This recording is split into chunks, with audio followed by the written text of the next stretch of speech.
Holy mumbo jumbo, we are live. How are you all doing, everyone? Welcome to the Chain Dogs podcast, where we talk about everything theme parks, amusement parks, roller coasters from all around the world. If you are listening to this on podcast, just to let you know, we do this every Wednesday at 8 p.m. over on our Chain Dogs YouTube channel, the Chain Dogs podcast YouTube channel. Yeah, so thank you. Thanks for everyone joining us. How are we doing, guys? We good? Yeah. Yes. Good. We're back. Yeah, the whole crew is back.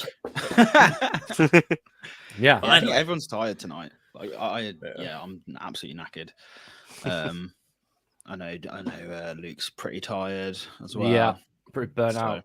But yeah, I Pretty hope burnt everyone's doing well. Sorry, On the fight, though. show last week. Yeah, on the fight, definitely on the fight. But yeah, back now for a while, so it's going to be cool. We got a lot to talk about, man. Like, should we just hit straight in with sick? Like, seriously, should we just? Yeah.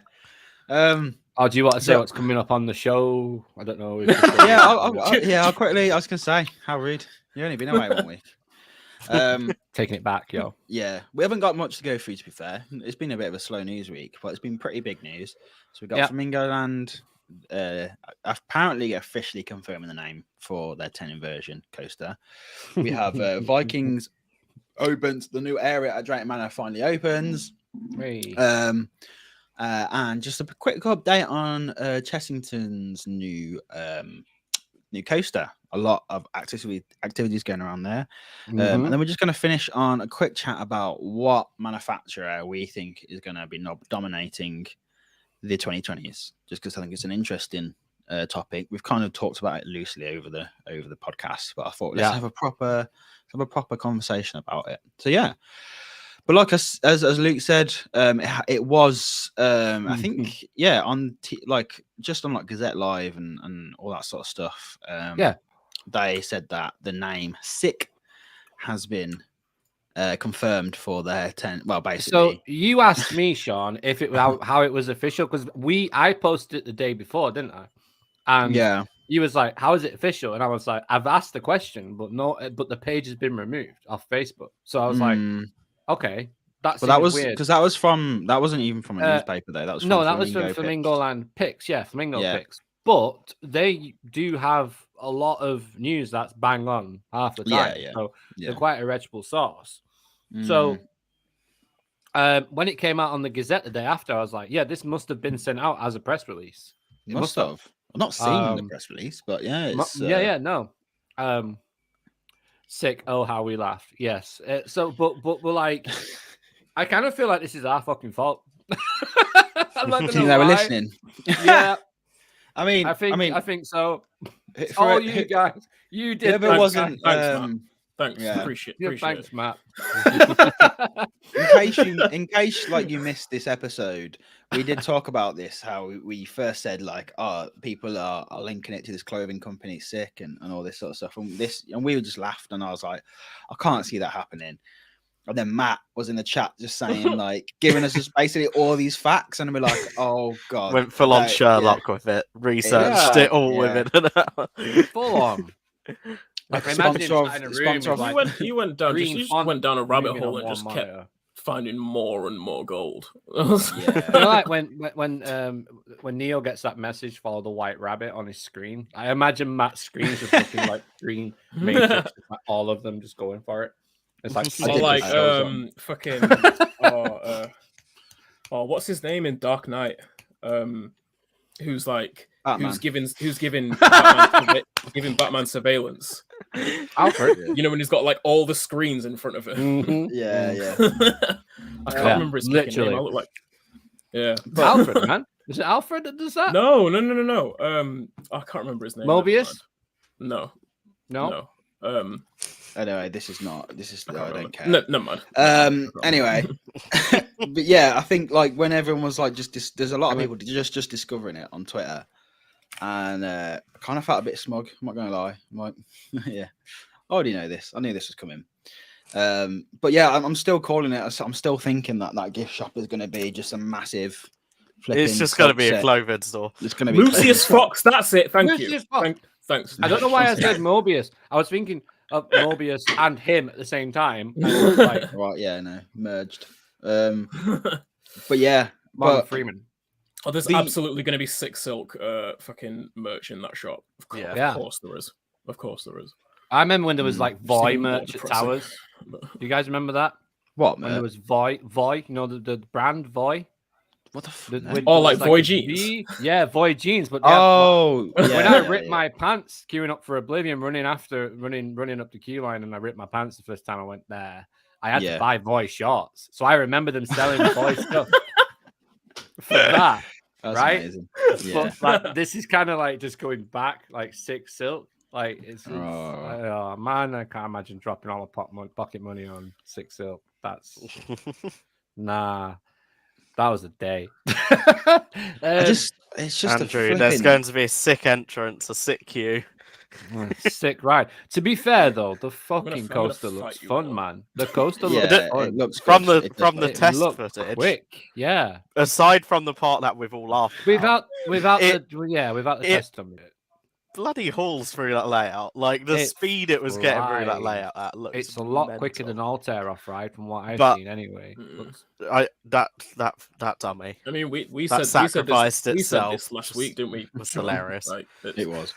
Like how good it's looked in literally every test run. And someone in one of the Discord servers had mentioned that about someone who's been on site has been like, apparently everyone's just like massively pleasantly surprised about how well it's doing during testing. Like no one was expecting it to be doing this well. Yeah. So that's it's just an awful name though, isn't it? Like, I mean, that's what my issue is. It looks good, and I've always been excited about this when everyone's memeing on it before even the 6 stuff was happening. Like everyone was like, "Oh, it's just a Colossus clone," and I was like, "It's going to be better." No, it's got a lot of bars, man. Colossus is a fun ride, but you know, and just the layout, like even though it's slightly awkward, it's for the better, in my personal opinion. That first drop looks really, really good. I'm really excited to experience that. And on the back, it's just, man, I think that will kick some airtime out, you know, off that cable lift, definitely. But I don't know, man. Like, if I don't mind sponsors, I'd mind it if it was like, I'd mind if a coaster was sponsored, like an IP at like Towers, for example. That would annoy me because we don't really see that.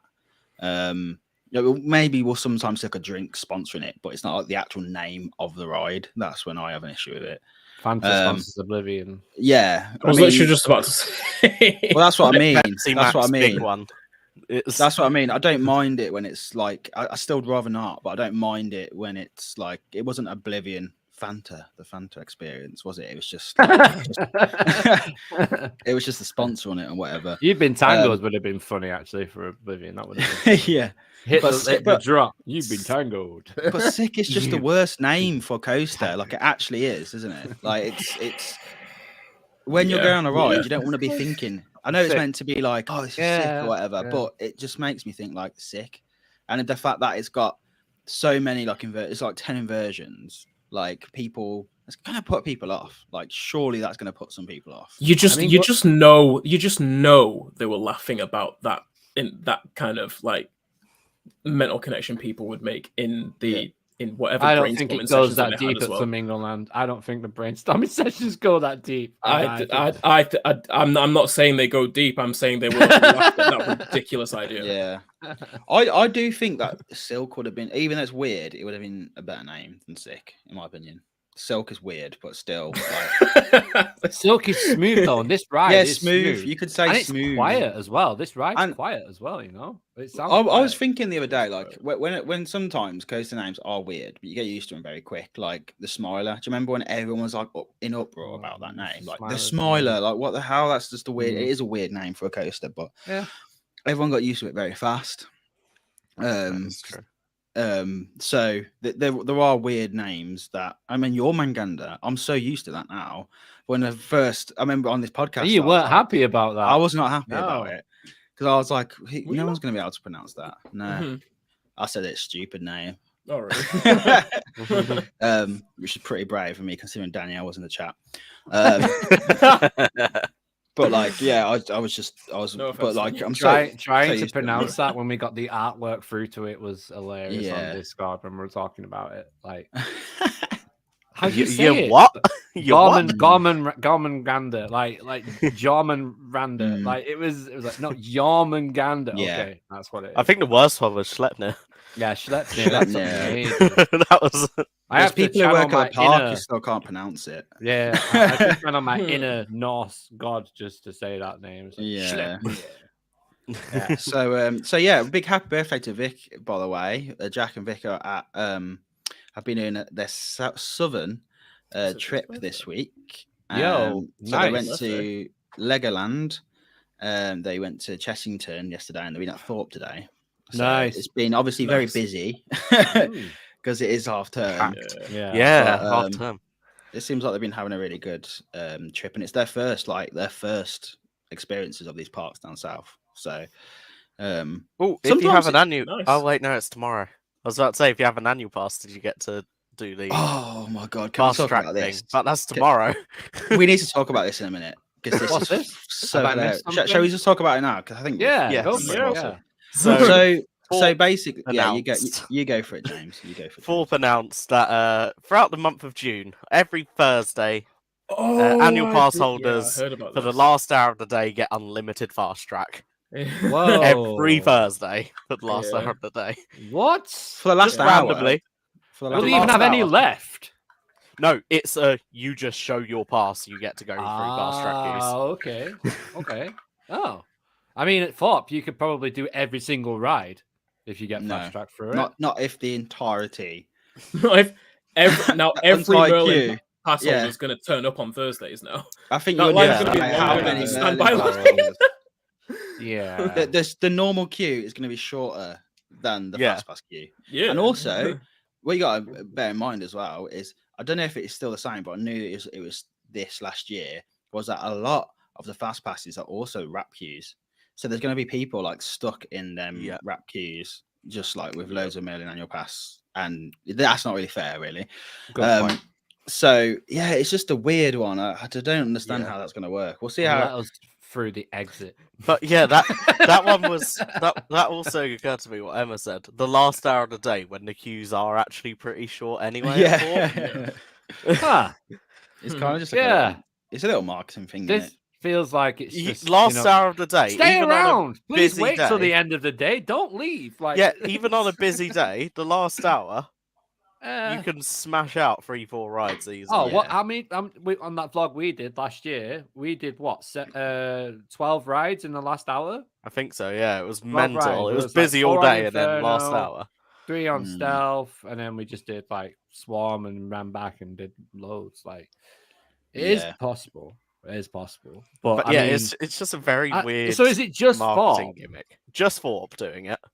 This is such a far. I saw it posted in Discord the day before it got announced, and I was just like, "Where on earth are you getting that fucking source from?" Because they would not do that. And then they announced it the next day. I was just like, "Oh, also you have to wear pass holder merch." No, you don't. That's a lie. Nah. Yeah, do you imagine? You have to wear the Merlin annual pass. You have to put the pass holder spirit jersey on, and then. But I don't know if it is just Merlin annual pass though, because Thorpe have their own. It could be, it could be like the park annual. Let me have a look. Hi, Hiker. By the way, you've not missed much at all. Just a sick ride. Sick ride. So, what does everyone think in the chat about this? It's. Merlin annual pass and Thorpe Park pass holders. Yeah, I bet there's a lot. Of Thorpe pass holders because it's not that expensive, is it, for a year? No, it's like what? I remember a few years ago they did that thing where if you bought a park £49 ticket, you could upgrade for like 30 quid to a season pass for the entire year. It's like doing that at Towers as well. Yeah. Didn't they just used to do it at Towers where if you went once at a full gate price, that was your season ticket? Really? Yeah, I remember them doing that. 48 quid. I'm sure of it. Yeah, I'm sure of it. Drunk Riders, how you doing, guys? He says you're best to be coming with us when we come to Europe, mate. I want to, but why did you choose July? It's like the most expensive month for plane tickets. I'm working on it, man. I'm working on it. But yeah, it's very expensive at the minute. Everywhere you're going.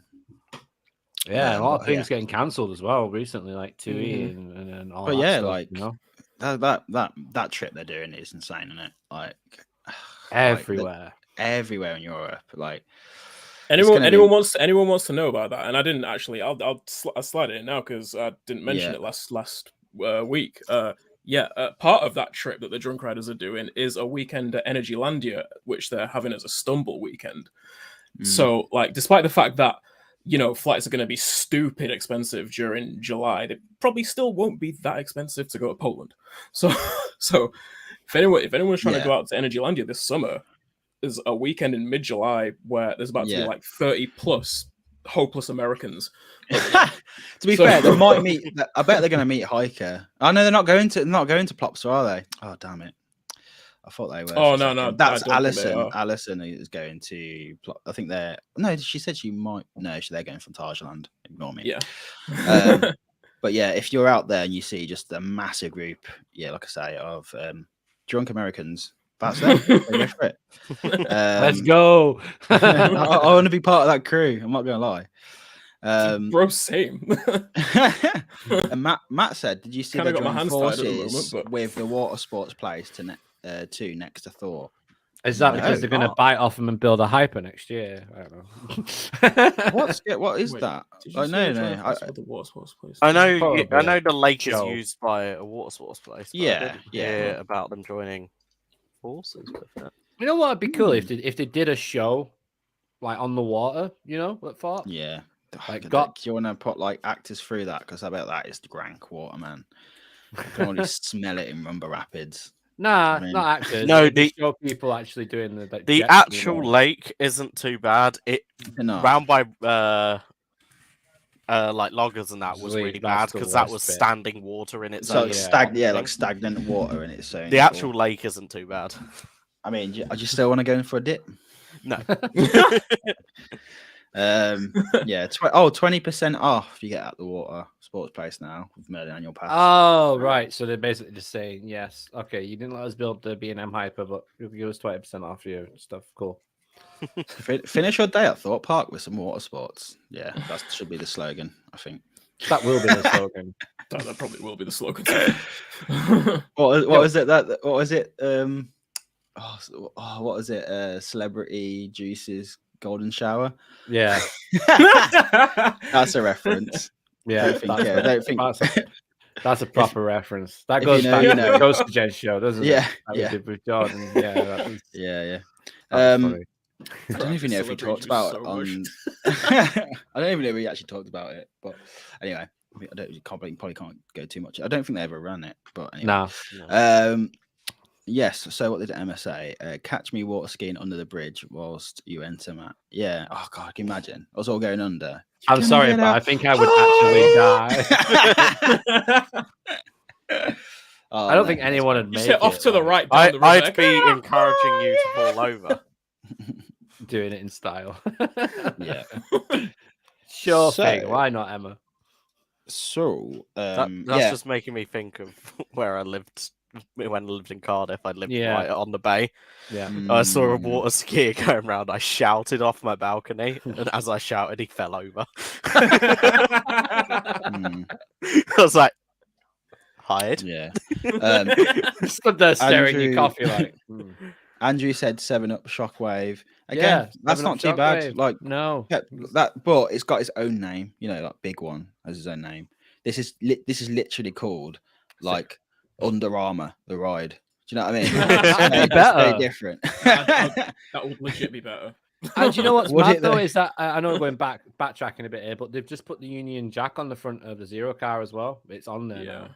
Do you think that's for like Jubilee? I think that's the style because it was on the map for last year, wasn't it? Great track, Union Jack train. I remember it being told. I've seen a picture on a mug with that. Yeah, train with on a cup. Zero car. Wild rides. It says wild something rides, like that. And then it's got, and then it's got. Because I mean, Flamingo Land's slogan has been "Wild Animals, Wilder Rides" for fucking decades now. Bigger caravans. That was on the mug, and then a picture of the front car with the nose car with the Union Jack on it. So I think that is literally just a nose car. It's weird. And I have heard that rumor that they were going to do that for ages now. So and because the Zero car is like dark blue, the Union Jack looks grey. It's weird. It looks strange. It doesn't look like it's looks like someone's just stuck it on and then ran away very fast. This is it. I'm off. Yeah. I mean, probably. I don't want to be seen to be part of this. Going on. I haven't seen this nose car yet. I'll find you a photo. Find a photo. I'll grab just one. Just send it through to me. I think that Joe posted it. So Vikings opened. Yay! At the weekend. Yeah, it did. Yeah. So there was a lot of like speculation that Loki was going to open, but we'll get onto that. But yeah, in case you didn't know, Vikings is a new area at Drayton Manor, the biggest expansion they've had in absolute years since like the expansion in terms of expansion of the park. Thomas Land was expanded slightly, but this is like a huge, like honestly, when you go there now, the park feels huge just having this extra land. It's mad. But yeah, so it's like multi-million-pound investment. They've got the world's first. I kept saying that. The UK's first. World's first Nebulas. UK's first Nebulous. And another one in private chat. I've got Zamperla Disco. They rethemed Buffalo Coaster to Jormungandr. And they've got a pony trek ride, which is really cool. Schleppnir. Strength. So yeah, it was it opened on Saturday.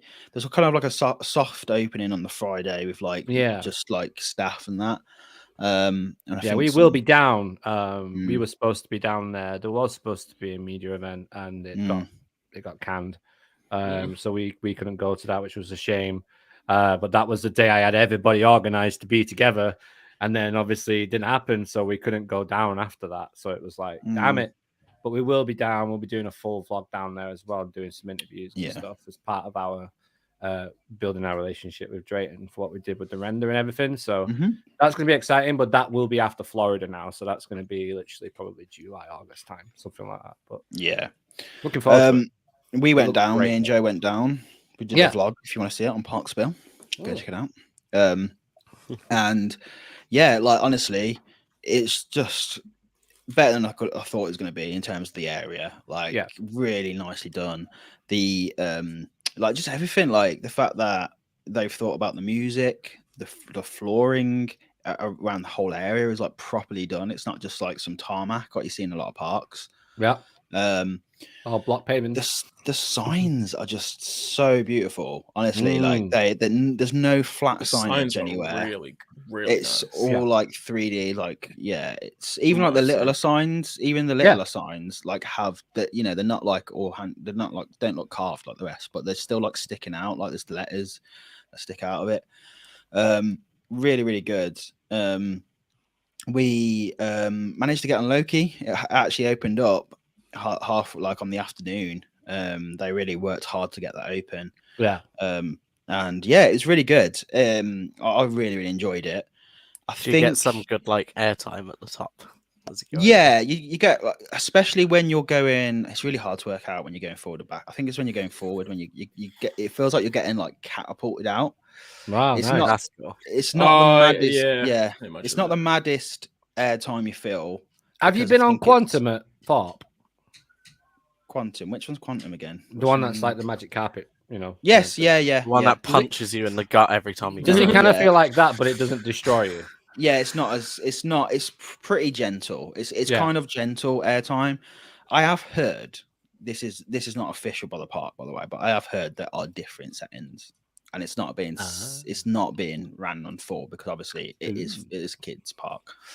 So I'd love to experience it full Loki after dark. But yeah, it's really good. Like, can you imagine an enthusiast event? Just put it on full. Loki's variant.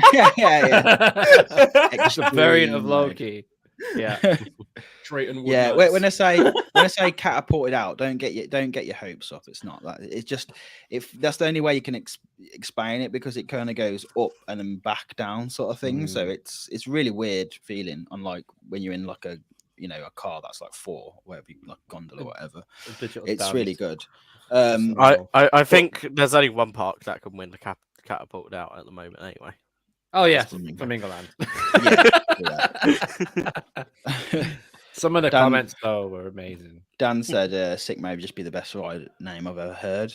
Yeah, I watched your video, Dan. That was hilarious. Dan, so you can now. But I echoed your statement though, Dan. Just going back a little bit, that the ride itself looks really fun.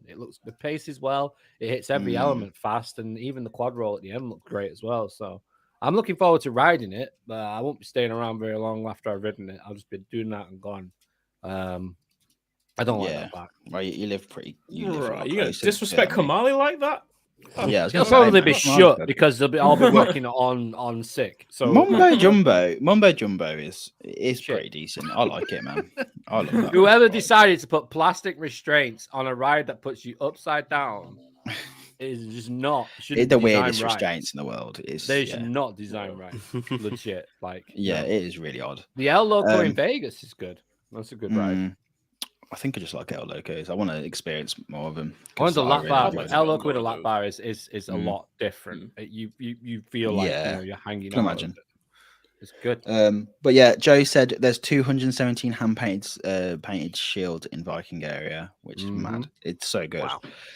Like that's one of the things that I wanted to say as well is like everything has been painted so well. Like everything looks weathered. The throne looks great. Yeah. Wow. It's just they've really gone all out on it. It's really cool to see. I believe did they put those cracking effects on the ground? Like, no, like they didn't. No, not in the end. No, but the forge still looks good though. Yeah, it looks really good. It's like almost like looks cobbled. It's block paving. It's all block paving, and that area isn't flat, so that's impressive in itself. It's really nicely done. It's good to see in Drayton, definitely. Well, any theme park in the UK, to be honest, because I feel like that. So a lot of now that you've been in as a guest, Sean, you said it enhanced the Drayton experience with having more to do now. So did it take away from anything else in the park, or did it just add to it? It's weird because we only got like 3 hours there. We only had 3 hours to spare, so we just stayed in that area. And I didn't feel like that's what I mean. Like there's enough to do because they've got a Valhalla. They've got Valhalla. I keep saying Valhalla. It's Valhalla. They've got an actual like an actual griddle. What they like put sausages on and stuff with actual fire and that. Like that was really impressive to see. Like we were shocked at that when we saw the concept for that. We was like, what? On our drawings, it was a triangle. And we were like, what on earth is that? Yeah. And then Pete was like, oh, it's a barbecue. Yeah. It's great because what happens is like that whole smoky smell like fills the entire area. So it's almost like having a smell pod because it just smells like Wicker Man around the area. You know what I mean? Yeah. So, and then like all the smoke like drifts out of it, and it just makes it really atmospheric. It's really, really cool. But I've got to say, Thor is really good. Like really, really, like it reaches because it's brand new. It reaches the very top. Yeah, way more forceful than I thought it was going to be. For flipping San Bernardino coaster. Yeah, it looks it like it's got some good airtime on it. It looks like, and the views from it across the lake over to Shockwave and seeing like Storm Force, like honestly, so flipping good. I was literally just about to say that view across the lake, having all of that on one side and then Vikings on the other side. Now, like that whole vista must just looks so complete. It looks so good. Like it just great when I went down. Like, it's awesome. It just makes the park look huge. Like especially they've built like a proper little wooden jetty that goes out into the water. I'm so pleased they did that. I'm so pleased because they had to fight for that. I was so pleased they did that. It's one of my favorite parts of the area, just having this wooden like jetty going out with all these where you can go and eat and stuff. And you've got Yarmungandr right next to it as well, which looks awesome. Yeah, you get such a good view of the helix, like the downward helix going into the lake. It's like if you're taking photos and video, it's like perfect little nice place to take photos from and stuff. But Yarmungandr looks stunning. I mean, it is Buffalo Coaster, but I think that surprises a lot of Your people. mum's having a gander, mate. Your mum's having a gander. But we were at the park today doing some on-ride POVs with like some actors and stuff, and so I was rigging up the ride of like stuff, and I was on it, like just making sure everything was good.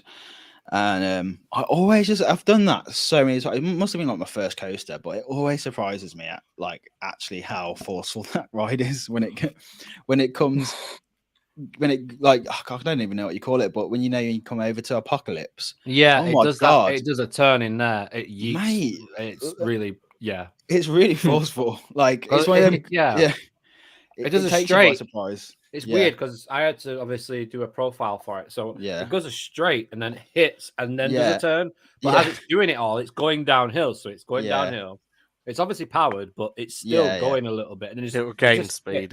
Just Lat City, Lat City, mate. And then coming out the helix next to the station, Lat City, like it's just that zazzy, and it's like literally 10 degrees of banking on that whole thing.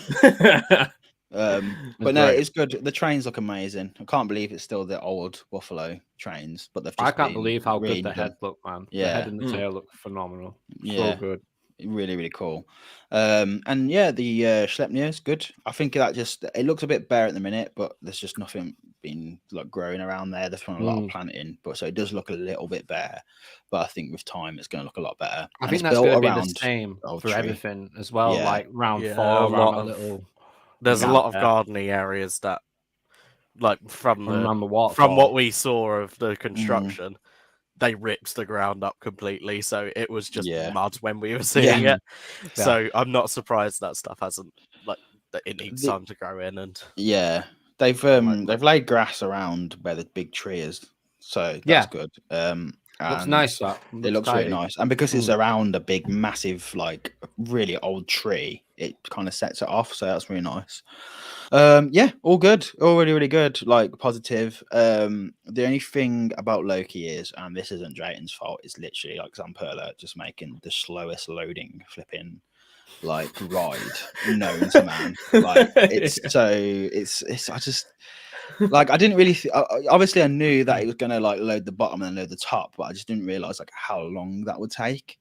So is it full load, check the harnesses, and lock the gate off, rotate it, but it like goes up and it does like one cycle really slowly and then comes back down and then put it on.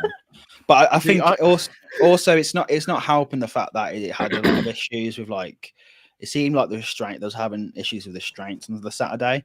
So they kept having to like unlock them, put them down, unlock them, put them down. So obviously it felt like a lot longer than it actually is going to be when they're running it properly. It needs two people on that ride and they're only putting one person on it. That's it. They need to be like just loading people on quicker and then get it up. But I think the park knows that. I think it's just that kind of ride, the type of way that it's loaded kind of reminds me of how they should kind of run it how they like fairgrounds run Ferris wheels, where they'll stop, like literally do a cycle, unload the bottom, loads that, continue the rest of the cycle, and then the people that do that so just literally like half cycles.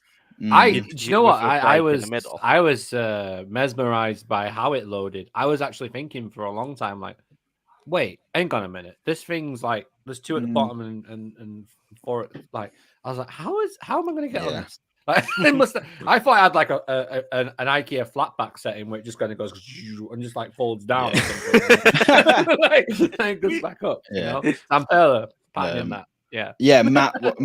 Matt sort of witnessed me and Joe like stuck at the top of it for quite a while because we're having a it's comfy. But that's what I was going to say. I imagine the view from up there is pretty good though. It's a great view.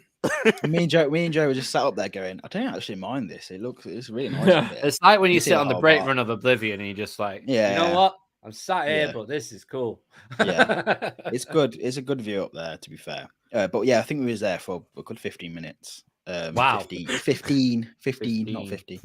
15 minutes. But that like I say, it was opening day. They was having a lot of issues with it. I think it was lucky to get it open. I was at the park today and it was running really good actually. Like it wasn't doing its. I feel like this has been a fantastic investment for Drayton. Yeah, it's 100%. Yeah, 100%. The footfall looks like a lot more as well. It looks like there's a lot more people there. The Drayton sign before we carry on. The wooden Drayton sign at entrance 2 looks awesome. Yeah, also I didn't even expect to see it when we turned up, and it was just there on the second entry gate, and which is normally you normally enter through there if you go into the overflow car park. Yeah, but yeah, because they'd themed it into Vikings, it just looked wicked. I was really impressed with it. I'm looking forward to seeing like all the rebrand across the whole park now. They're doing it in little bits at the minute. But yeah. Did you try any of the food? Yes. So we had, because we're veggie, we had they did a really good vegan hot dog. Ooh, and it was one of the best, because normally what they'll do is they'll like you go to theme park, rollovers, right? It's like corn sausages, and they're the worst sausages to have. They're so dry and not nice. But yeah, they'd like the guy Carl, I think his name is. Joe will remind me, but he's like the head chef. Oh, cool. And he's like the one going through the park and like redoing all the food options. Nice. And he was telling us like, oh, let me know what you think, because he was like, I'm going on a plant-based diet for like a month. I remember Joe mentioning just to like make sure I'm getting like good options for like everyone. Oh, that's cool. And I was like, it's really nice when parks do that. And just so it was good. It was all good then. It was nice. It's really nice. That's just somebody who cares about the quality of the product is delivering to people. For sure. Yeah. He was so I still need to try funky fries. The funky fries looks good. That looks good. I really rate them. But yeah, and they do jacket potatoes there as well. We had a jacket potato today, which is really good, really, really nice. Sam saying Looping Group have done so well with Drayton. Yeah, they really have. Looking forward to it. To see what happens next. Is that Sam Costello off YouTube? That is Sam from YouTube. Check it out. Still waiting on that autograph, Sam. Yeah, Sam. Getting impatient. Where's my signed photo? Yeah. Sam's going from Fantasia, isn't he, tomorrow? I thought it was today, because I swear he tweeted that yesterday, and he was just like going Fantasia tomorrow. Yeah, maybe it's today. Maybe he's got. I don't know. Maybe he's there now. Maybe he's literally next to fly watching this. Maybe he's on the plane. Yeah. So next up, we're going to be going over to Chessington, World of Adventures. Yeah. Jumanji. Yeah. He was there today. What's that? He was there. He was there. Oh, nice. I hope you enjoyed it. Yeah. Was it good? Was it good? Nice. Please tell me. Of course it was. Sam tends to get into some mad like situations by himself. So yeah, did you make it? Did you get there? You did go by Blackpool, right? You safe? Good. Give us a thumbs up if you're safe. Yeah. Life of Sam Costello. Took a wrong turn and ended up at Fantasy Island. He needs a film crew with him. Yeah. Imagine. Yeah. That's hilarious. Anyway. I was honestly. He was with Marnie, so she looked after him. That's all. Okay. There we go. So let's talk about Chessington. Yes, from Attraction Source. Big footers. Yeah. So this looks like it's the inversion part, and so this is the footers going in. I'm pretty sure that this was what is it? This was a couple of days ago.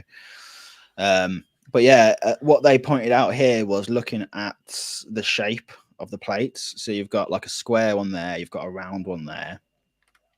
Comparing it to Swarm's footers, which are like, literally the exact. They're literally they're the exact same. Definitely a B&M. They're a bit closer together than. I think that's probably because it's probably a smaller. It's probably just support height. Correct me if I'm wrong, but wasn't the original plan was that the pathway went underneath the inversion? So that might be why they might be slightly closer. They might be slightly more braced than. Get some curse supports on the go. That's what I want to see. That's what I want to see. Get the curse going. Get them cursed bad boys out. Yeah. But yeah, I know the guy behind that account as well. Well, I know of him. I've never met him before. I remember seeing one from Icon, and it was like, "What the hell is this?" Like, I love it though. It's just random coasters, and then it was like one that we know. Oh, so that looks like the turnaround. You've got the station there. The foundation for the station is going in. Wow, that's actually a lot tighter than I thought it was going to be out the station into the inversion. Like, if this is a B&M, this is going to be like the most compact B&M we've ever seen. Like, I'm just wondering. Also, I mean, bro, the fact that this is about to be like the prospect of this being a B&M is hilarious in itself. Yeah, but yeah, isn't this going to be B&M's first and only shuttle coaster? Yeah, I think so. Unless something they did in the past. Have B&M done a shuttle coaster before? Did Giovanola do a shuttle coaster? I don't know. Doubt it. No, I don't. Because it's very odd for a B&M shuttle coaster. I'm like, that doesn't look like it inverts where it was meant to on the plan. They just look like straight 90-degree banking foot. Go back to that one with the wider shot. I don't know. That one there. Yeah. So if you look at how throughout the station. Yeah, it kind of climbs up the hill slightly. You can see the elevation in the photos. I don't think that gap. Maybe it might be the photo. That gap doesn't look as big as I thought it would, though. For the pathway. Yeah, you got to think this has been taken by, I'm guessing, the treetop place thing and a telephoto that just compacts it does. I'm looking at the size of the trailer next to it, and that's a big trailer. That's 20-foot trailer. So big, small. Yeah. I think it's going to be good. I think it's going to be interesting. It's going to be a throughput nightmare, but it's going to be interesting. I know. Yeah, this is what I'm looking forward to. Like the one park I'd say the two parks. Last hour of the day, you get a fast track. Like Legoland and Chessington have got a lot of rides, but they're very low throughput. So they really could have benefited with just high throughput, so they go for a shuttle coaster, which is very interesting. I don't know if we've said this before, but I can't help but think Jumanji theme, decent to good capacity family roller coaster for this park. Intamin Quad would have been the perfect option for them. With a few switch tracks as well, I feel like riding a quad bike through dense natural jungle landscape, that would have. Oh man. Do we not think that they've had this Nemesis retrack on the card for a while and got some kind of deal? Probably. But I mean, that and the fact that they opened up the other B&M at Legoland, didn't they? In China, was it? Yes. Legoland's a bit different. It operates very much. It doesn't fall under the theme park resort banner at Merlin. Yeah, it's kind of like its own thing. So I don't know if its own thing in it.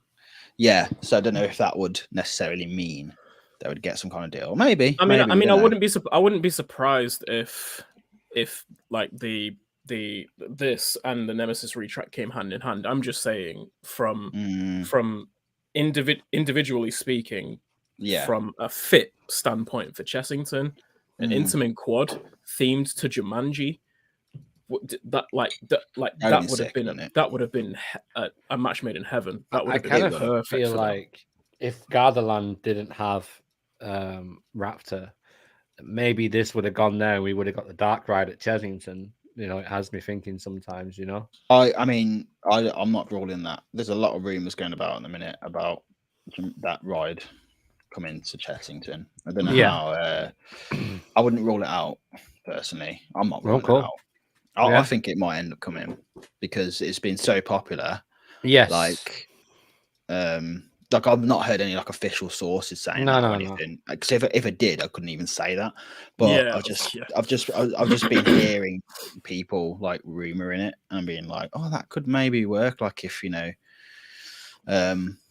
don't know where you'd fit it. You wouldn't fit it in this area unless you extend that area. I mean, But Chessington have been struggling to build anywhere for years. It's hard. It's pretty amazing that they've got there. This. Yeah, it really is. Yeah, it really is. Because that area of the park's done nothing. It's just been a field, hasn't it, next to Dragon's Fury? That's what it's been. Yeah, they've done some like temporary like inflatable stuff on there. Yeah. That's about it. But yeah, I'd love to see, but yeah, I'd love to have seen that quad. That would have been sick because they just look great. Anyway, they look like good fun. The world needs more Intamin quad roller coasters. Yeah, I'll say the best part about it for me is I can just check the app, see whether it's got a short queue time when it opens. And if it does, just drive an hour and go ride it. Just slide over Chessington. Just drive there on a day. They teased this as part of one of their plans about 3 or 4 years ago, wasn't it? I think. I remember seeing that before. Yeah. I've seen it years ago. Yeah, and it was related to Chessington. And I think attraction source maybe even... that we saw it was a wing coaster. No, this is one couple of years, about 3 or 4 years ago, James. Yeah, this was a while back. It. They teased it as part of the plans. So if you look at this, like going back to what McCall was saying, like when this, they've got a quad at Juju's Summerland. I don't know how you say that. Yeah, like that looks like Jumanji to me. That'd be such a perfect fit. Look at it, like. You're that looks sick. Yeah, man. That would have been perfect. It's thrilling as well. Crop drop station. It's thrilling for that demographic as well. Those launches are proper snappy. It's a really solid roller coaster. Is Yvelin? That would have been like a custom layout for Did you say that for a Jumanji theme? Get some dark ride. It's a good name, but get a showroom in there. Dark ride features would have been. Oh man, yeah. I'm gonna get sad thinking about it. Yeah, do it, man. Yeah. Get on No Limits and make it happen. Brian, used No Limits in so long, I've forgotten how to use it. That looks so good. It looks very simple as well, Like, it doesn't much difficult. Simpler. So that's that. I'm looking forward to seeing it. I think Chessington needs a coaster. I mean, what was Dragon's Fury? Is their last coaster? Yeah. And then the log flume was obviously Is that really the last? Holy shit! It is. It's when the did that last open? coaster, that would have been like same just after. Was it before? 7? I think 7. Yeah, 5 or 7. Yeah. Let me have a look. Google it on there. 2004. 2004. Woo! Fucking hell. So they needed something. And people here crying about Thorpe not having a coaster in ages. They've not had one in nearly 20 years. Yeah, but they've had like re-themes of rides and areas and things. And plus, Chessington don't market themselves as like a thrill park. Yeah, like, you know what I mean? It's not the park you're expecting a coaster there every few years. Like, I get it. Yeah, definitely. So let's get on to our next topic. The main topic for now is what do we think is going to do? What manufacturer?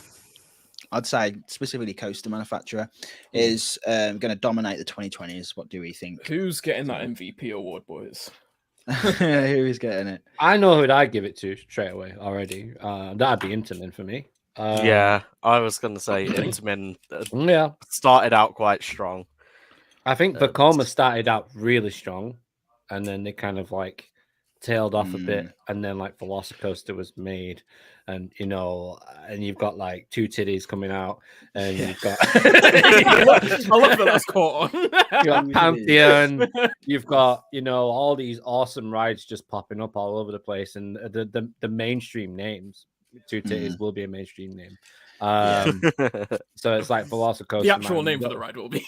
Yeah, for sure, man. It's they're doing really cool stuff with the rides. And I think they're thinking out the box. Don't forget that one at Park One in Madrid. That's of course, yeah. We don't even know much about that, but yeah, gonna open as well. It seems like they are like because that's you mentioned Vekoma, and I think obviously I did a lot of Vekomas recently, and like like Abyssus is not world class. Do you know what I mean? Like I feel like it's I haven't really talked to you about it really, but I feel like a running theme. I think with the exception of Lek Coaster, like you were saying, Carl, was like you think you said you personally think Vekoma didn't even know it was going to run that like intense.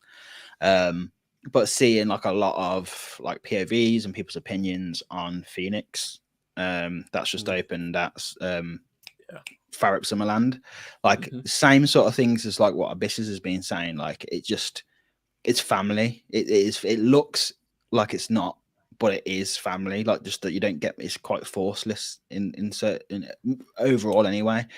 So I think Vekoma are doing well, but I don't think I'm not sure if they're even necessarily going for that title. Do you know what I mean? Like, they are. I don't think they're going playing for it. that middle ground. I think they're playing that mid card. You know, exactly. Yeah. You know, you got to think like Abyssus. You look at that thing off wide; it looks like a beast, but it's like a 1.2. Do you know what I mean? And that's they can get away with doing that. So that's where they're aiming. Maybe though that they might suddenly shift. You know, if Energylandia say wants something like insane, they can definitely deliver. You know? Well, do you guys know that Vekoma submitted a bid for Hyperion? Really? Yeah. So I didn't know. Didn't they do a vote as well on which layout? I think it was like a Facebook poll. Yeah, where they literally went, "Here's 2 layouts. Which one you want? We'll build it." And obviously the Intamin bit one. The Intamin, obviously the Intamin one. But yeah, I remember seeing 2 potential layouts for it. So yeah, is it good? It's so good. I had a chance to speak to Hyperion. It's very good if you sit on an inside seat. If you sit on the outside seat, rattly. It's rattly as hell, man. It's it's not it's not no, it's not as bad as Furious, but it suffers from the same issue. Suffers from the same issue that actually Red Force has at the back as well. Right. And it's not even that bad. Like me and Mikhail was talking about it last week, and it's bearable. Even saying bearable sounds bad, but it's like it doesn't take too much away from it. The fact that if you're on the outside seat, it's really it's way more forceful, so it kind of makes up for it being a bit juddery. Right. If you know what I mean, that's probably why. I mean. Yeah, it's probably the aerodynamics of. Well, it's just like you take the forces that the rider's already inflicting on you when you're sat in a wing seat, and then add the aspect of the seat lower down as well, shuffling and you know. So it's fantastic. Like that. Even though I haven't rated it as much as I think most people rate it, like the first drop is like one of the flipping craziest things. Yeah. Like I could just do that first drop. It's like, such a fucking sick first drop. It's so flipping good. Like, but I just feel like they've learned a lot since when they built that. Yeah, like since doing Conda, I feel like they kind of know what they're going for now. They know what like design language they want to go for. Where I feel like Hyperion just feels to me like they were testing things out. Yeah. And they're just getting more comfortable with doing. Man. Yeah, like Conda still for me was better, even though it hasn't got the first drop in Conda is insane. But yeah, it's just 269 drop, and it into like a flipping tunnel as well. Like you feel like you're dropping forever. Like, and if you're on the back, like you see straight down the train, and it's just it's so good, and I'm a big fan of them first drops. So cool. It literally feels like Shambhala's drop. It feels like Mako's drop. It feels like Fury 325's drop. You can't beat a good standard massive drop, right? Exactly. Straight drop, curved parabolic drop, straight down into a tunnel. I love Shambhala so much, man. That first drop. Oh. Anyway, back to the topic. Well, for me, Intamin. I'm gonna say Intamin straight out off the bat, man. Like Intamin, I can't see anyone. I just feel like Intamin are just gonna keep smashing these rides out, man. Like they've got some design profile, some construction. Some fabrication profiling going on. They're just able to throw out this new track and stuff. Do you know what? The good thing. Sorry, just before you go on to that, I was going to say the good thing about Intamin is that they've always been the same. Like they're just not afraid to like step out their comfort zone and go. not just make the same coaster again and again and again, like that you're seeing like Vekoma kind of do. Like they're just like, well, this is what we do now. We'll shake up a little bit, but it's pretty much the same. Like with Intamin, you kind of never really know what you're going into. I felt like that anyway. To add to that, it's like that. Like you mentioned, they're always willing to step out of the comfort zone and stuff. You see that in the 1,007 different iterations of track design they go through within a few years' time. Yeah. If you look from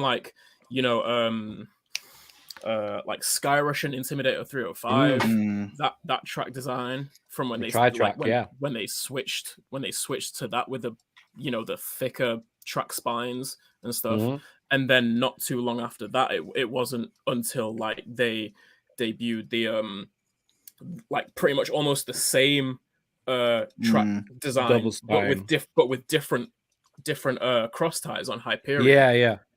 And then just experimenting with those and stuff, and with the Intamin, with the Blitz models, they widened the track gauge on the train on the track, so the trains on Taron, Tiger, etc. Velocicoaster are wider than they are and higher up, as well. And and wider, higher sitting seats than on Maverick and those. They're always just changing tiny little things and refining specific designs. They're always changing their design language, and they're always keeping a step ahead of the competition. That's why I like Intamin so much. They're not afraid to just try the tiniest of little things to see. They're not afraid to put a heartline roll on Maverick. I mean, I'm just gonna say, just as I'm seeing it here, so funny this little conversation. It was Taron is quite good, to be fair. Emma's quite good at getting the bin. Anyway, sorry, it's literally my number one. In the bin. Yes, boy. I was going to say, quite can I get good, back out the bin now? Yeah, can I get back? You may. You may. But yeah, no, I'd agree. I think Intamin they're the most exciting manufacturer for me. I think them and RMC. But I think even with RMC, you're seeing a point now where you're like, where can they go? Sort of thing. It's like where I don't feel that. I'm going to get onto RMC in a bit, but one that I was going to say, and Emma mentioned it in the chat as well, and I completely agree. Mach is going to be a player. Yeah. In that top, that this conversation of manufacturers who are giving us the most elite of elite coasters. I think that Mach has thrown every bit of caution out the window, especially with getting Lenny on as a main a lead designer. Yeah, for sure. You see how batshit insane Ride to Happiness is. You see what kind of monster Exodus is about to be in a couple of years' time, and then with the I've forgotten the name that the launcher out in China has got now. The one that shifts. Yeah, that one. That shit looks insane as well. I can't remember the official name that it's the one that has that ridiculously quick inversion. Yes, yeah, that one. Yeah, I can't remember the name of it. I think that Mach, if they keep, I reckon, coming out with just enhanced sort of, in terms of intensity and just creativity of elements and stuff, they keep coming out with just wildly enhanced rides like this. Like I said, Ride to Happiness slid into my top 10 pretty much instantly. It's just bonkers, man. That thing is just insane. I need to do more. I've done quite a few Macs now, but they just offer what they offer is so broad, like that. I always talk about Lost Gravity, but I'm I do Lost Gravity, and it doesn't feel like a Mac. Do you know what I mean? It's just different. And I'm just now we're seeing talks of Europa Park getting one. fucking right, it's called. And plus, if Exodus is going to be a Mac and they go for this layout, like Jesus, like that's going to be insane. Like Chris is the only one I know personally. There might be other people I'm not talked to about, but Chris is the only one I know who's done Hypercoaster. So and he said that thing. He said that thing is just insane. He said it's bonkers. So it's like I'm not even experienced that. So I can't wait to see what they can do. And Mac is, it's renowned for just being the smoothest of the smooth, right? Yeah. Very smooth. So apart from among those. Apart from one ride I had on Icon this year was really it was. I don't know what was going on. I don't know if the wind was affecting it or whatever, but it was early, and it was early on. It was rattly. Was it? Yeah, I've never experienced that before on Icon, but Mac product. Helix is a bucket list coaster for me. Sam, that's a sour point for me. Yeah, don't go there.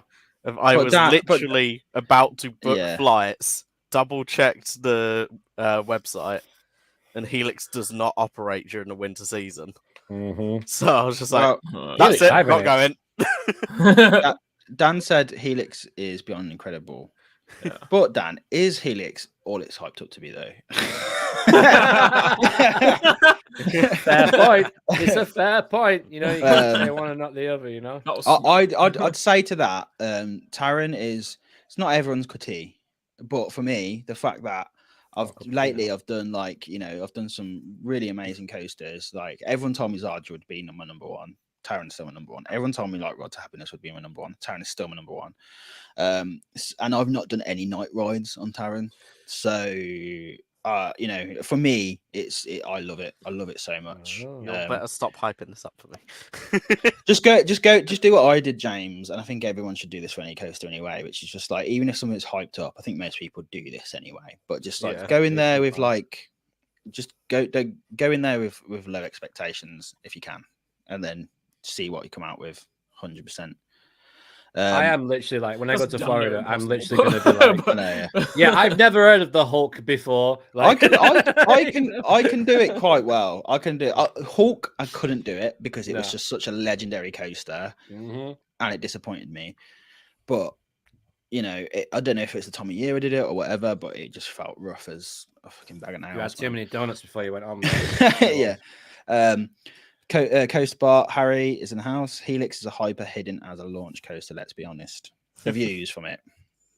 It's I need to think. I really want to get out to Liseberg, man, but I just feel like it's such I think it's worth it for Helix, but if Boulder is not running, I'm like, I just know I'm going to be looking at. I don't want to go there and look at Boulder and just being like, I just want to ride it, please. Yeah, I know. That's my only issue. I think we should all get out to Liseberg and get a tour from what's his name?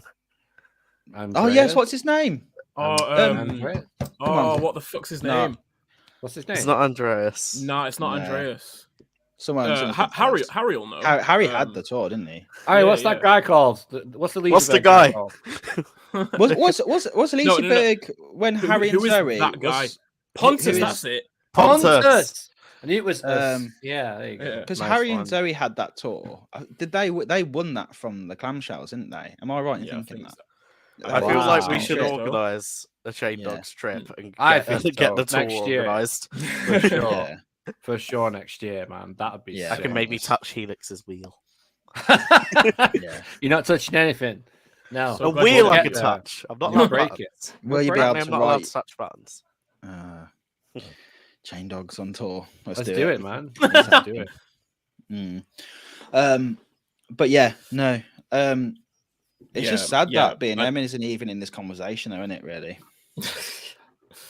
They're such a great manufacturer, and I mean, I'm not taking it away from. I don't think they need to be. B&M will always be top of the chain for me. They might not be the most revolutionary company in terms of what they've done in the last 10 years or the last 5 years in terms of what Intermen have done. No, like they've done a lot. B&M haven't really done that much, but what they have done is they've increase their everything reputation. that they've kept doing for the past like 3 decades. They just build and build. And Dr. Diabolical's cliffhanger, the first dive coaster to go beyond vertical, is a step forward for B&M. And I'm looking forward to the future of that. Honestly, I can't. I remember that show we did where he's just like, "Oh, B&M are doing a Beyond vertical." Yeah, and I was like, "This is good, guys. Trust me, this is gonna bring." No, I know what you mean. The thing is, like, to see that they're even doing this shuttle, like if they are, if it is, it's a good sign. Yeah. But yeah, go on, McCall. I was just gonna say, I think, to echo what Luke said, I just think that, like, for one thing, B&M rides, they are people pleasers inherently. Yeah, like there's I don't think there's ever gonna be a B&M coaster that doesn't have a consistently long line for it. No. Well, I'd say the opposite, because they literally eat people. Like, if you look at Nemesis, well, a lot of people go, Nemesis has never got a line. There's a reason for that, because it powers eats through it. And it's also at the back of a massive park. Yeah, but there are exceptions. But even if you're at the top in the extended queue, like, it doesn't take long to get 20 minutes. That stage. Literally 20 minutes. No, it doesn't. But they eat people, and then they eat queues, and then at the massive, like, noteworthy parks that have like 3, 4, sometimes even 5 B&Ms. Like, you take Cedar Point, for example. Sure. Obviously, you've got the 3, heralded Intamins and everything, and then you've got. I feel like a lot of people forget that Cedar Point just happens to have a 200+ foot dive coaster that consistently has like an hour to an hour and a half line. Yeah, consistently. And Raptor as well. Raptor and Gatekeeper, they're all like Gatekeeper. I've seen have a station way before, but like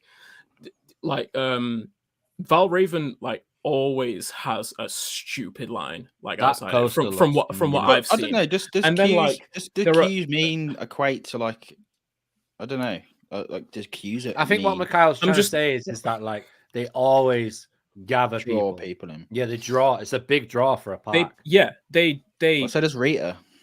They feed. Yeah. They feed on the kind of traditional things that people look at a massive people look at a major coaster and think, "Ooh, that's intimidating. Let's go on." Yeah, I agree with that. So that's number one, and then number two, it's like just their precision engineering. That, like, when was the last time you heard of apart from Nemesis? Because it's really old. When was the last time you heard of like a B&M just not just having a whole heap of downtime, or repeated issues throughout a year? No, like 99 times out of 100 times they're always reliable. It's always because of B&M's precision engineering. Yeah, like, so they're always going to be. Yeah. I mean, we've said it like a million times. Like, they are like the nice, safe option for a park.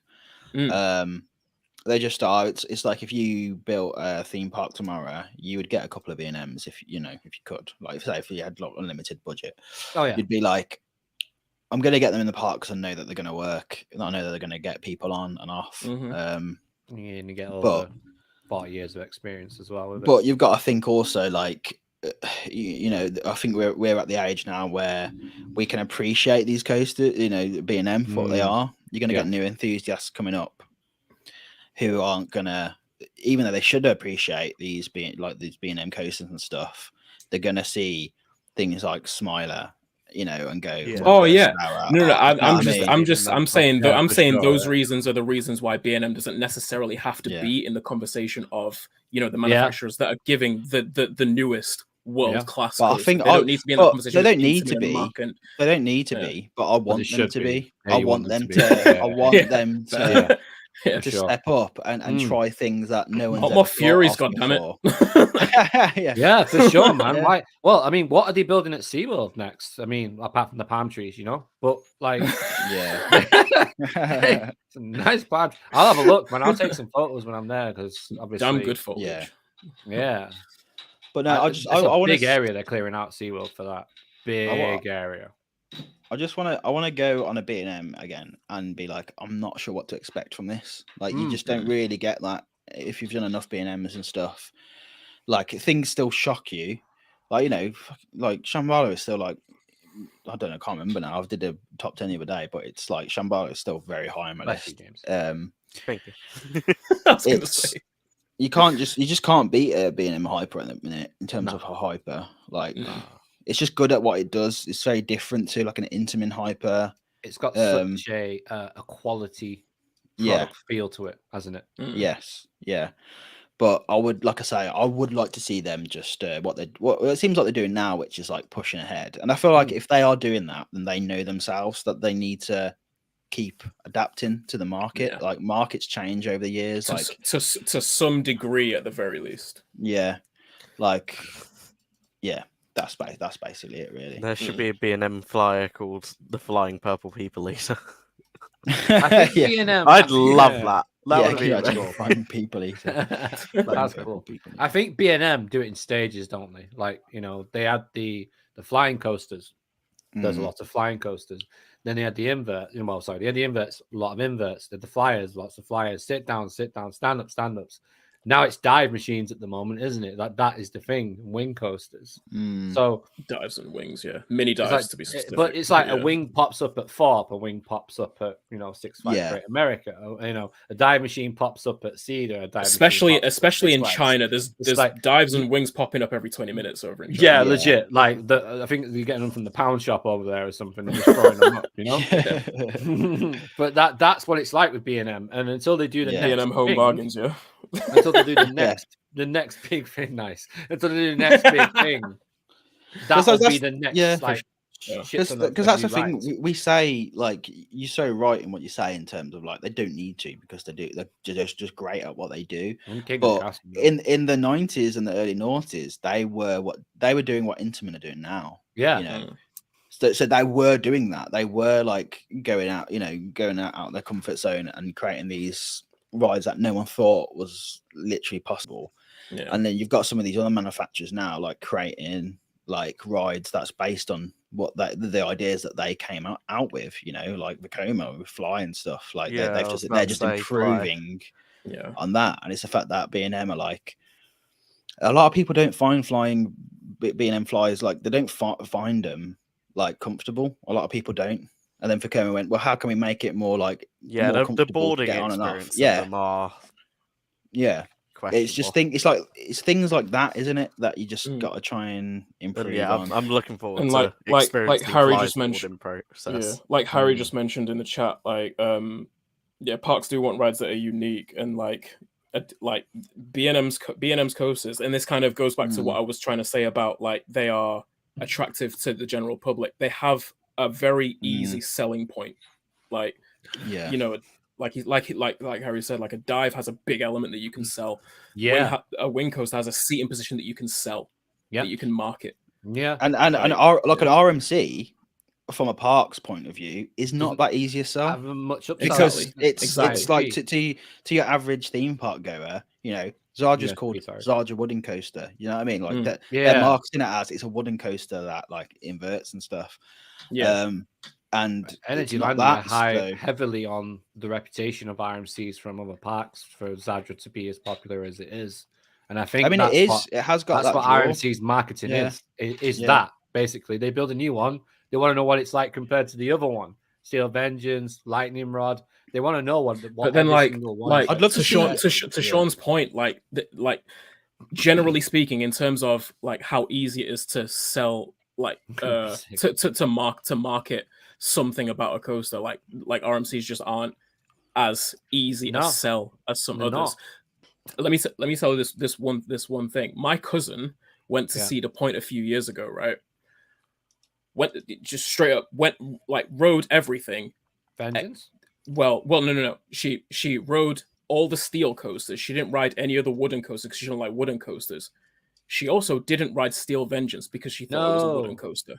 Wow. Just think about that. Yeah.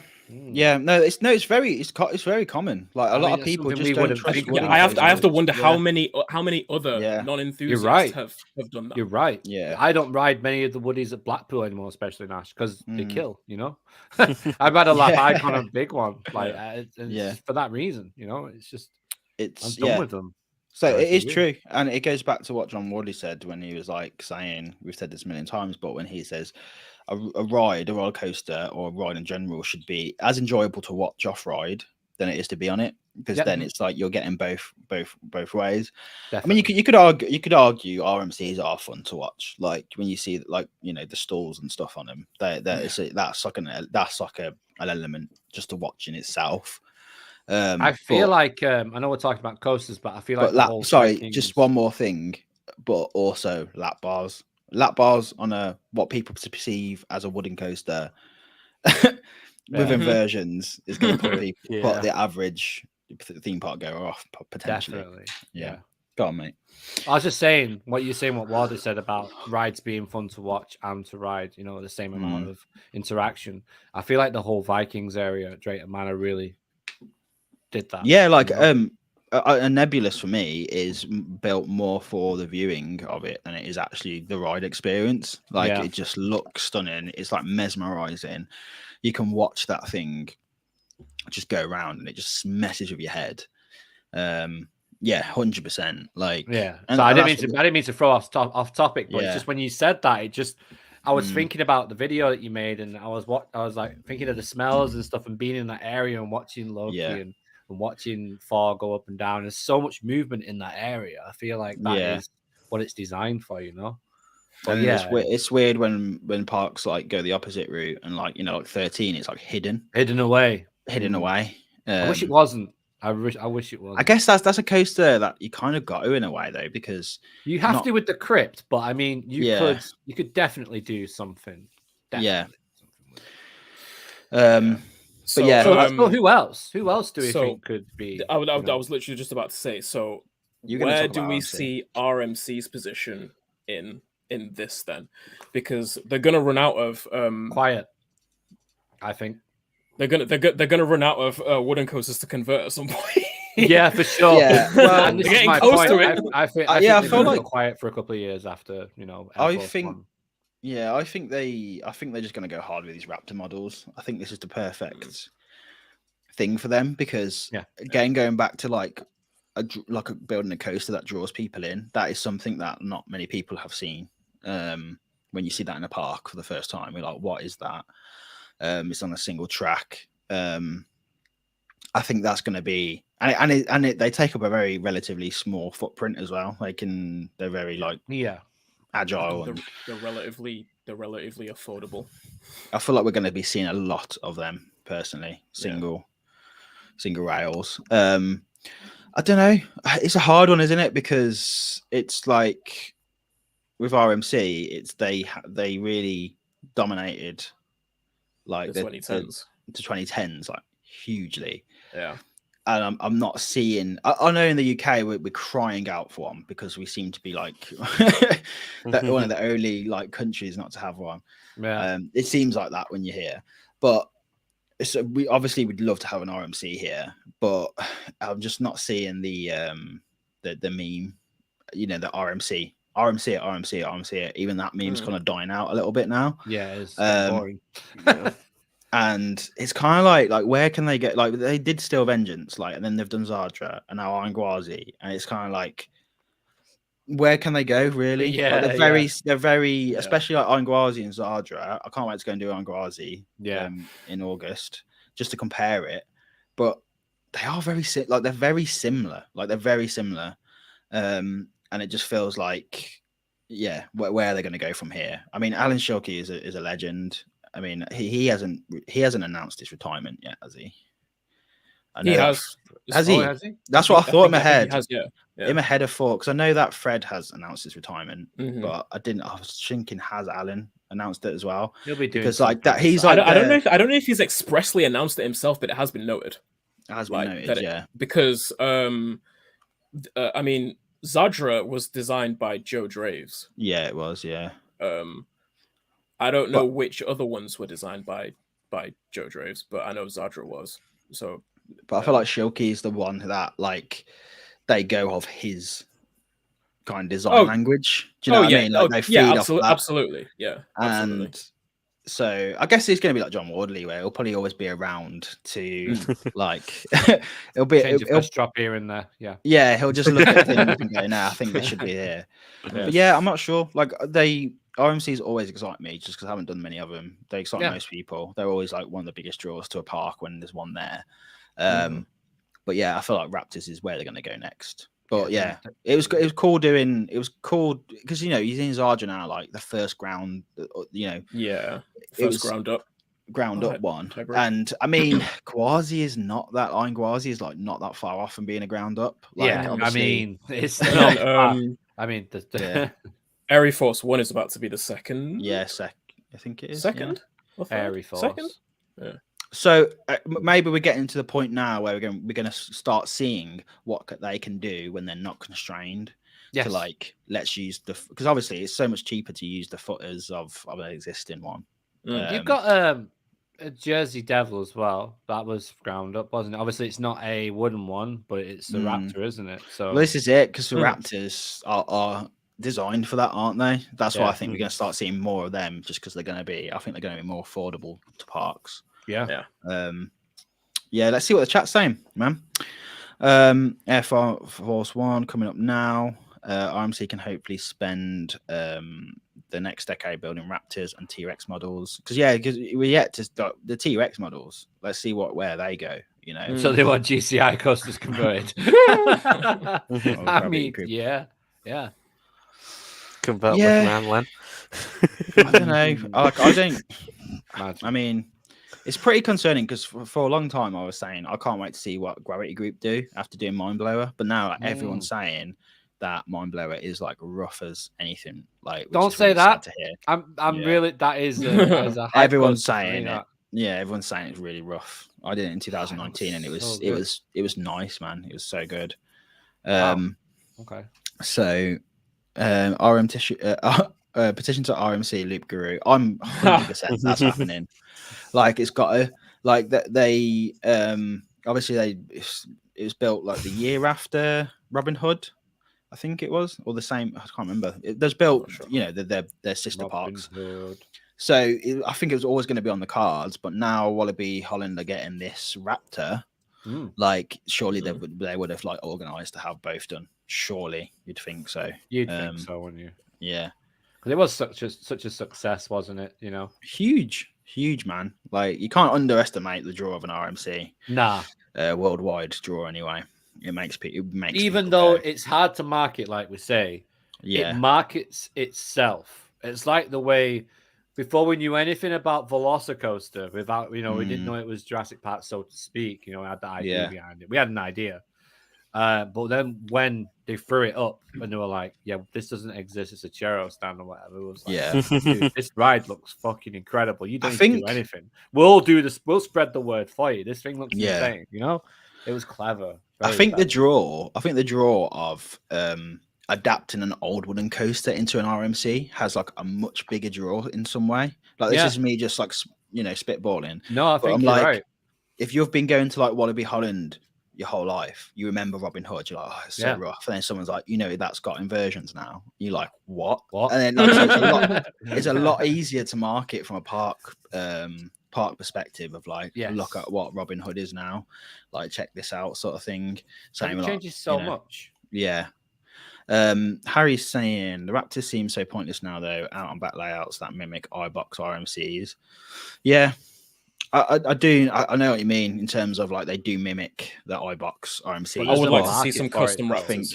I hope this one at Wallaby Holland is I have a feeling it will be, Mikhail. I can't see it not being, to be fair. The original compact ones made sense, but I'm not sure about the newer stuff. Yeah.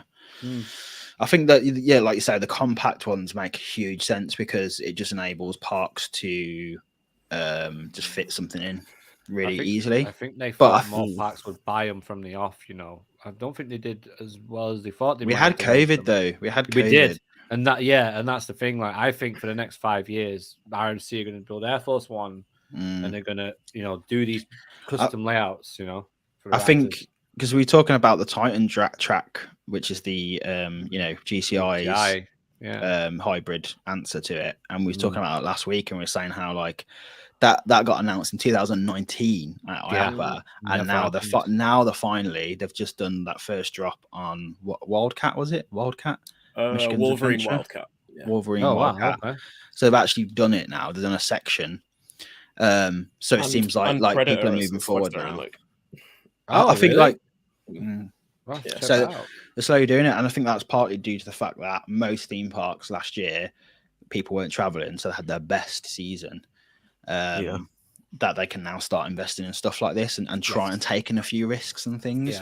Sure. But yeah, that seems mega interesting. I'd like to see more GCIs personally. They're like one of my favorite manufacturers. Off topic, the Mark 200 plus foot launch coaster out in China that I couldn't remember the name of, Beyond the Cloud. Oh yes, I remember us talking. Yeah, I remember us talking about this. Yes, I couldn't remember the name for the life of me, but yeah, I would have preferred Hurricane personally, but yeah, yeah. Beyond the Clouds.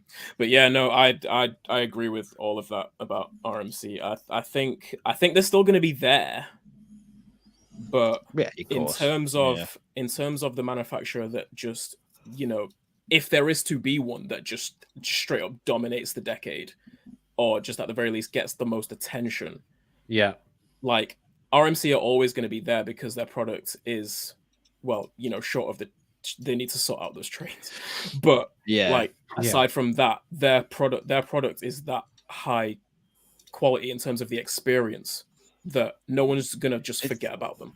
Yeah, it's really rare that RMC have literally just been making the same model coaster for so long, and they stayed so relevant.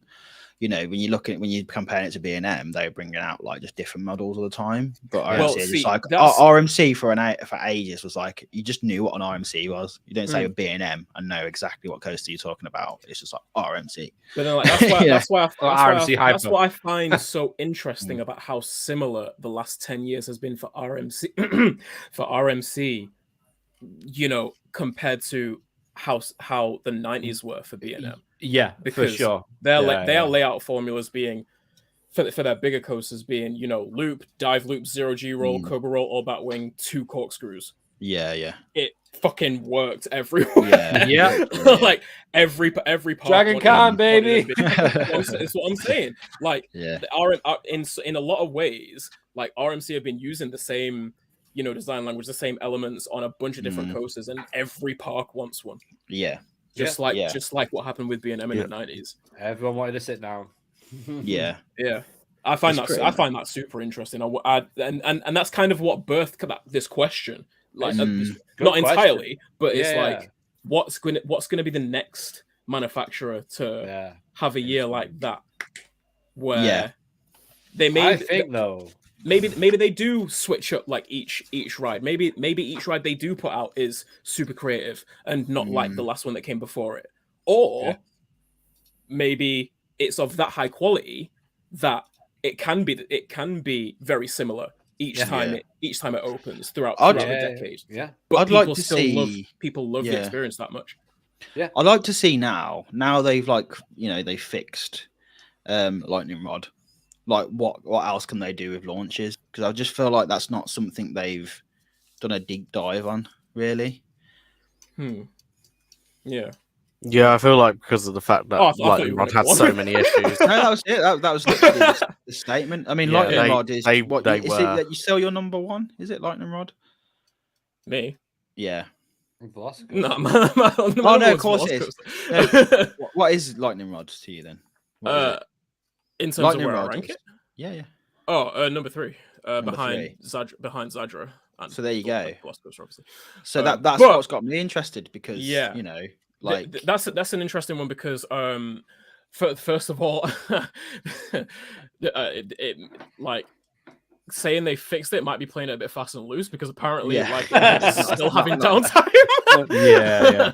It's going out. It's coming even back. Even it's still having rollbacks and stuff.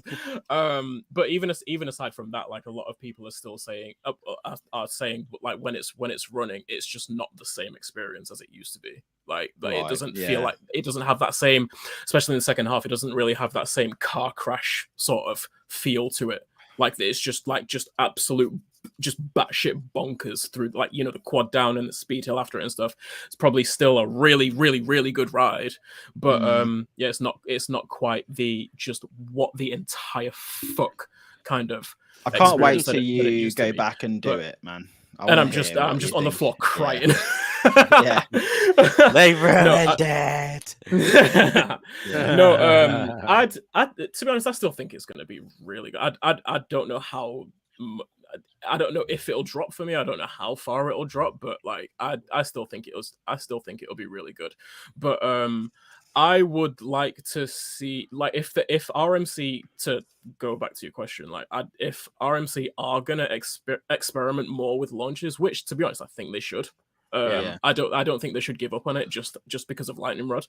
I would like to see them go with a proven manufacturer of the LSM system, though. Yes. Like, yeah, that's it. Like one for like I don't know how specifically how these electromagnetic launch producers operate, in terms of like if they only work for Mac, or if one of them only works for Mac, or if one of them only works for Intamin. I know InDrive Tech is exclusively do the LSM launch systems for Intamin.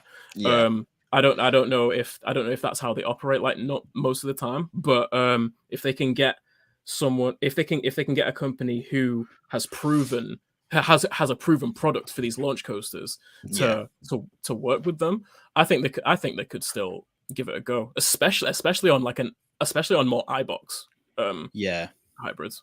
That's it. I think the iBox is the key there for them, because they're basically still coasters. There's no reason why it shouldn't work. You know what I mean? Like, I mean, I can understand why it probably really fucked up Lightning Rod a bit, but it's I think it should be.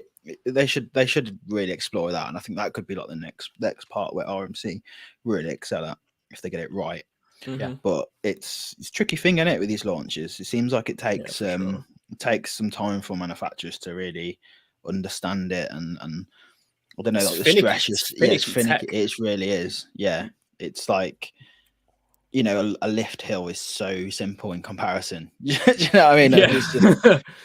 It's just so simple. Whereas, you've got to really do it. But interesting stuff. So, any other manufacturers you want to shout out? Thanks to Zamperla for watching. Cheers, Zamperla. What are you gonna do next, guys? To be honest, like Zamperla might be one to watch in terms of just how they sort of turn their whole, like, turn their reputation as it pertains to the thrill coasters around. Like, because I mean they've been advertising their new trains at IAPAs for the past few years and stuff. And sorry, we've got to talk about Ghost Slayer in a minute. Isn't one Zamperla coaster in this country about to, like, a new Zamperla Thunderbolt model? That's probably gonna have new trains on it, so that's gonna be a fun ride, man. That's gonna be good. I totally forgot about that. I remember us talking about it when it first got out. It's going to be a good ride, man. Lots of airtime, some good forceful G-force. Has it been relocated from again? It hasn't been relocated. It's a new one, isn't it? It's a new one. Oh, it's a next gen one. Yeah. Oh no, yeah. What park is it again? Did you Southport Pleasureland? Pleasureland Southport. Okay. That's interesting. Which is mad because it's just full of fairground rides at the moment. I remember this. Yes, it's now literally the Coney Island of the UK. Like, that's what it will be. They'll put a Starflyer up there soon. They'll get going. You see a nebulous land there before long. I just want to ride a cool coaster in Southport. The last coaster I rode that was cool at Southport was Cyclone. You know, the wooden coaster. I loved that ride. That was so cool. It looks incredible, though. To be honest, I'm looking at this. Looks very different. Looks like I'm trying to think. It looks very Vekoma-like. Yes. Yeah, it does. Yeah, it does. Yeah, in between the elements, but there's a lot of airtime because the profile is very steep. Very steep. It's like Triangle Hills, you know. Yeah, it's good. I do hope that ends up being better than Thunderbolt at Coney Island because that piece of shit needs. I think it will. I think a lot of the complaint out of that was the. That's where I was getting mixed up. I thought because it was from everyone's talking about Coney Island. I thought for some reason in my head it was from Coney Island. It was from Coney Island with new trains, and I was like, yeah. Cyclone, so sad that that got pulled down. Yeah, Cyclone was a great wooden coaster, and if it was too windy, it valleyed on the top, and they had to push you around the first turn. It was hilarious. Well, them little things though, they make a ride, you know. Yeah. So let's talk about Gerstlauer then. Where do we see them going? Because I feel like they're a bit stuck in a rut a little bit. Yeah, I really have no idea. I feel like have they been developing anything? One of two options I think that's going to happen, James, is that they're hiding something, or two, they ain't going to do anything. It's one or the other. They've either got something up the sleeve, they're going to build something at Cedar Point, break the inversion record with Smiler. You know, they need to get over these vertical lift hills, man. Like I love them, don't get me wrong, but like that's just kind of like what they're known for now, and I feel like they need to go in a different direction a little bit. They fell into the ride. I'll tell you what though, the new Eurofighter opening at Glenwood Caverns, Defiance, that looks good. Yeah, but is that because of the setting though? Oh yeah, absolutely, it's because of the setting. But, that's what I was saying. I'm just saying, like, apparently they've recently produced an inverted coaster model. Yeah, they have. I don't know much about it at all, but you know, they do have some stuff opening this year. They have obviously Defiance at Glenwood Caverns. They got the Palindrome, I think it's called, at Cotaland, where the Vekoma Tilt Coaster is going to open. Yeah. So there's a 2 or 3 in the US opening. Outside of that, I don't really know much of. Gerstlauer isn't a manufacturer that I follow that intently, to be honest. I feel like, but like looking at the layout of Defiance, that is something that I'm more excited about because I think Gerstlauer's it's just mountain. it's just like the elements just seem very spread out, and that's very unlike I'd say Gerstlauer. I feel like I'm so used to Gerstlauer just being like boom, boom, boom, boom sort of thing, and it's like you know, I just want to see what else like Anubis shocked me so much at how much I like that, except for like the ending. So good. It was just so good, and like I want to see more launches because like that launch on that thing, like my soul left me behind. Like it was it was so surprising. I cannot wait till you ride Flucht von Novgorod. I know, man. So good. Next week, I'm gonna ride it next week. Oh, I'm so excited! It's like a bucket list one for me. I really hope they can. They allow GoPros in. I don't think they do. They're a very secretive park. Yeah, they don't like that sort of stuff. So I would have loved to hear your reaction to. I might just record the audio. But no, like honestly, you know, that might turn my thoughts around on Gerstlauer because I do like Gerstlauers, don't get me wrong, but I always just feel like I just always feel like they hit and miss every time. Yeah, they hit and miss, and like they're just not consistent either. No, they're just never consistent. Like you can get like a really good ride on one specific seat, and you can get on the same train and like go in a different seat. And like, why is it so bad? Like, that's just something I want them to see improve. I remember riding Saw at Fort last year, and the first ride was awesome, and I was like, yes, Yes, it's back because I enjoy yeah. the layout when it's good. Good airtime, good hang time. It's fun. The layouts are so good. Like they are good. Went back insane. on it, and I was sponsored by Panadol for the rest of the day. With my so it's like I want to see them do more to across trains. Yeah, really. That's what I'm interested to see, because I think that really does make a difference. Where like when you're going on to like Soar or Smiler, I'm like gunning for like one of the middle seats like every time. Yeah, for sure. And I don't like that. I just don't feel like you should be having to do that every time. No. But yeah, like I do think it makes me sad that I don't think about them that often. You know what I mean? When I'm thinking, there's so much going on in the industry. It's like it's hard to think of everyone at the same time. Like the first time I did Smiler, like blew me away. Like, I think sure. a lot of people got that when like this opening year. Like, I remember the first ride I did on it was at night because it was like a Halloween, and then it was just like, oh man, like I wish I could experience that ride again. Yeah. I remember my first time seeing it, and I was just like, I queued 3.5 hours for it. Yeah. Harry's gushing about Keanu in the chat. Yeah, that ride looks mental. Soundtrack though, soundtrack's great as well. That is meant to be world class, is that? So next week, so Monday, we fly out mega early. I want to leave the house at 1 a.m. so we're getting into Hamburg like really early, about 8ish. Hamburger.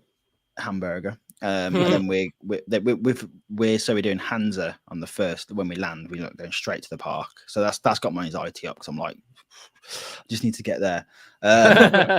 So we're going to do Hansa, try and do it in a day, and then the next day we're doing Haida. So it's a really good trip for me because we're getting a lot of different things in. First Merlin Park outside the UK. Getting to do first Intamin. Colossus. I can't wait for that. Colossus, Flug. First Intamin prefab. Yeah, prefab. That's what I meant. Not first Intamin. First Intamin, yeah. First Intamin ever. I was like, what? Never ridden Rita, mate. Never done it. But no, I've got to say, like Hansa is what I'm really, really looking forward to. Just because they've got a really interesting lineup. Hit, they've got a really interesting lineup at that park. Obviously Carnan is like the main draw, but like even Loch Ness looks interesting. Yeah, the themes they put on Highlander as well. Just the themes and the thematic work they do on their major rides are really curious to me. Like I'm interested in what everything that Kianan and Novgorod entails thematically. Because I've heard there's a lot in there that people speak about the rides themselves, but not many people speak about like the actual thematic experience that goes along with them as well. A few do. I've spoken to Harry about it a ton of times, but I've seen people get flipping like told off for filming the queues. Really? Which is so weird. Yeah, like literally, you can't film the station. Oh wow! So I'm going to see how that goes. I think they don't want like giving things away, but the theming of that place looks really cool. Like it's just I can't wait. It's going to be good. And James is off to Phantasialand next week as well. I am. I fly out on Wednesday. So hopefully, if the Wi-Fi is good enough at the Airbnb, I will be on the show next week. Otherwise. Not. So I'll be getting home from Wednesday morning, so there will be a show next week. I might be absolutely knackered. I'm going to try and have because we should be getting home midday. That's a lot to talk about in a show, though. Like them two parts. I've got. I won't have been. I won't have been. Right. So you landed. Oh, wow. Literally. So we can talk about what you're excited about and what you're going to expect. But Mikhail has a quick announcement. Yeah, so next week is probably going to be. I say not probably. Next week is going to be my last show on the show, appearance on the show for a while because, like I said last week, I'm moving to Vancouver in the next couple of weeks. So after next week's show, I'm going to be fully focusing on doing stuff for the move, getting my computer over to my friend who lives in Vancouver at the moment. So yeah, next week's will be the last one for me. I'll be back. I'll be back. You better be back. You better be back. I'll be back. I was joking on Twitter. I'm not actually quitting the podcast. No, when you put that, I was like, well, that's foreshadowing. Oh my God. Drama. That was in direct response to fucking Flamingo Land's forgetting how to name coasters properly. But but then I never felt better to leave Yorkshire was the tweet, man. So obviously, like, it's gonna be the same show for like while McCall's away in terms of timing and stuff, but obviously you know, the time difference and stuff, we have to work that sort of stuff out, so we need to work out, because you know at the minute it's like 1:45 in the afternoon in Vancouver, so we need to find out when McCall's going to be free, so it might go earlier. It's definitely not going to be later because I can't do it. change times or change 2 a.m. change days. We'll work that out for sure. We'll work it out though, but McCall, we'll do our best, so McCall is back. 100%. It's going to be sad, man. It's going to be sad, but you know, it's good for you, and I'm excited to see what happens with your move. You know, it's going to be good. Oh yeah. I know. Without you here, McCall, who's gonna make me not talk so much? Like, I mean, it's just gonna be the Sean show. You guys are gonna have to step up on that front. Yeah, we're gonna go for it, mate. I'll try. It's just me and McCall interrupting each other. Yeah. Are we wrapping up now? Yeah, we are. Yeah. All right, I'm just gonna say something quick. Tomorrow night I'm on Love to Explore's podcast. They've been doing a show called Thematically Speaking for the last 7-8 episodes now, maybe even 10. So Mike's a good friend of mine. I'm going to be jumping on there tomorrow night from 7. So check it out. I did post on all our socials as well. Come and join us. It'd be a really nice introduction to another group of enthusiasts that isn't quite the same as us guys. You know, we're all different and stuff. So it'll be good to introduce you guys to them and them to us. It'll be cool. So please come and join us. 7 o'clock tomorrow. It'll be for an hour. There'll be questions. There'll be a quiz. There'll be a lot of fun and some good memories to talk about as well. So please join us. When's that again? 7 p.m. tomorrow. 7 p.m. tomorrow. It's a live thing. Yes, it's live. Yeah, cool. Nice one. I'll be there. Yeah, man. Cool. Just a bit of thing from me. Energylandia vlog is over in Parksville. Me and Joe's Energylandia. It's over an hour. I tried to cut it down. It was an hour and 40 minutes. I cut it down as much as I could. Kidding, montage. Yeah. That's what happens when you get your GoPro officially, checked. And that's a great thing about our park, though. It's like you just go into the gates, show them your GoPro. They look at it, man, and then they put a sticker on it. You don't have to go to like an office or anything like that. Yeah, anyone can do it. It's wicked. So good. That's cool. I wish Park did that a lot more. To be fair, yeah, it's so much easier. But yeah, go check that out. We tried to make that as like as informative as possible. So if you're planning on going, you're not experienced it, like or you haven't been there for a while, I felt like we tried to cover as much as we could on that, just to help people. So yeah, give it a watch. There we go. Are we all good? Yes, I am good. Yes, lovely. All right. Thanks so much for watching. We will see you next week. Hopefully, James will be with us. Fingers crossed. See you later, everyone. Bye-bye. Bye. Bye.